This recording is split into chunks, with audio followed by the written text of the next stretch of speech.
आज आपण इयत्ता 6वीचा सराव संच 4 सोडवणार आहोत.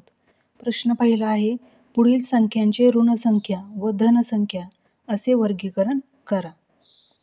आपल्याला इथे काही संख्या दिलेल्या आहेत.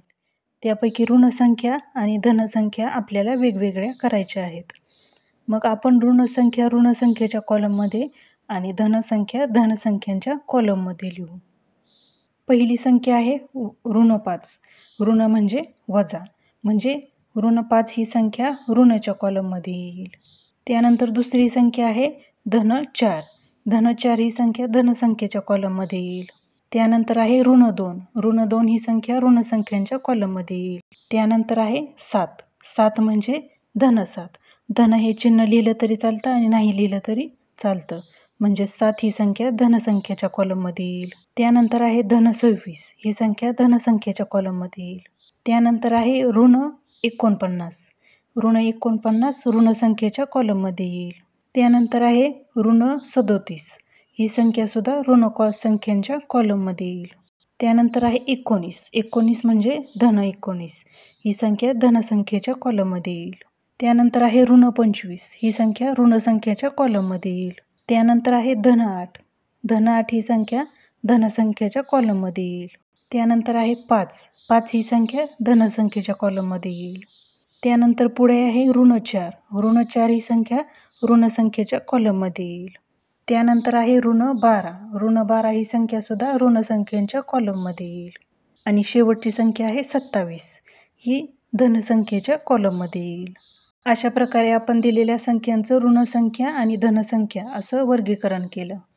यानंतर दुसरा प्रश्न आहे, पुढे काही शहरांचे तापमान दिले आहे. चिन्हांचा वापर करून त्यांचे लेखन करा. या ठिकाणी आपल्याला स्थानं दिली आहेत, सिमला, लेह, दिल्ली, नागपूर आणि त्यानंतर खाली तापमान दिलेलं आहे.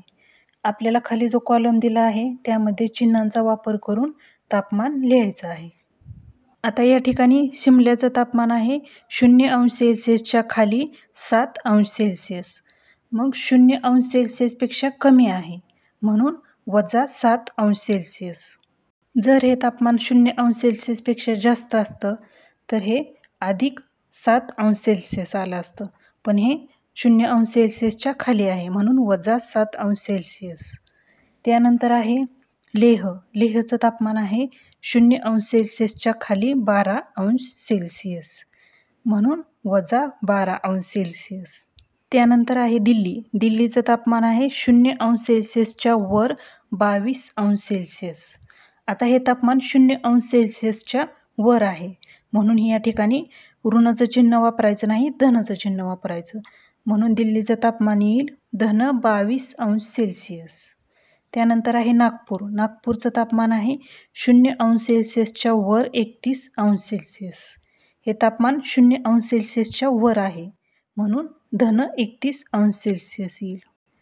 जर 0च्या खाली तापमान असेल तर ऋण लिहायचं आणि 0च्या वर असेल तर धन लिहायचं. यानंतर तिसरा प्रश्न आहे, पुढील उदाहरणे चिन्हांचा उपयोग करून लिहा. तेथील पहिलं उदाहरण आहे, एक पाणबुडी समुद्र सपाटीपासून 512 मीटर अंतर खोलीवर आहे. आता इथे जमिनीच्या खाली म्हटलं की वजा चिन्ह येईल आणि जमिनीच्या वर म्हणलं की धन चिन्ह येईल. मग या उदाहरणात जमिनीखाली 512 मीटर अंतर खोलीवर आहे म्हणून या ठिकाणी ऋण चिन्ह वापरावं लागेल. म्हणून आपण लिहून घेऊ, एक पाणबुडी समुद्र सपाटीपासून ऋण 512 मीटर अंतरावर आहे. यानंतर दुसरं उदाहरण आहे, हिमालयातील सर्वात उंच शिखर माउंट एव्हरेस्टची समुद्र सपाटीपासूनची उंची 8,848 मीटर आहे. आता या उदाहरणात समुद्र सपाटीपासून उंची दिली आहे म्हणजेच आपल्याला धनचिन्ह वापरावं लागेल. म्हणून आपण लिहून घेणार, हिमालयातील सर्वात उंच शिखर माउंट एव्हरेस्टची समुद्र सपाटीपासून उंची धन 8,848 मीटर आहे. यानंतर तिसरं उदाहरण आहे, जमिनीपासून 120 मीटर अंतरावर उडणारा पतंग. आता पतंग हा जमिनीपासून वर उडतो त्यामुळे आपल्याला धनचिन्ह वापरावं लागेल. म्हणून आपण लिहून घेऊ, जमिनीपासून धन 120 मीटर अंतरावर उडणारा पतंग. यानंतर चौथं उदाहरण आहे, भुयार जमिनीखाली 2 मीटर खोल आहे. आता या उदाहरणात आपल्याला भुयार जमिनीखाली 2 मीटर खोल आहे असं सांगितलंय. मग आपण जमिनीपासून खाली असलेल्या संख्या असलेल्यासाठी ऋण चिन्ह वापरतो आणि जमिनीवर असणाऱ्यांसाठी धन वापरतो. मग या ठिकाणी भुयार जमिनीखाली 2 मीटर खोल आहे म्हणून आपण ऋण चिन्ह वापरणार. भुयार जमिनीखाली ऋण 2 मीटर खोल आहे. आपला सराव संच 4 सोडवून झालेला आहे. तुम्हाला जर व्हिडिओ आवडला तर व्हिडिओला लाईक करा आणि चॅनलला सबस्क्राईब करा.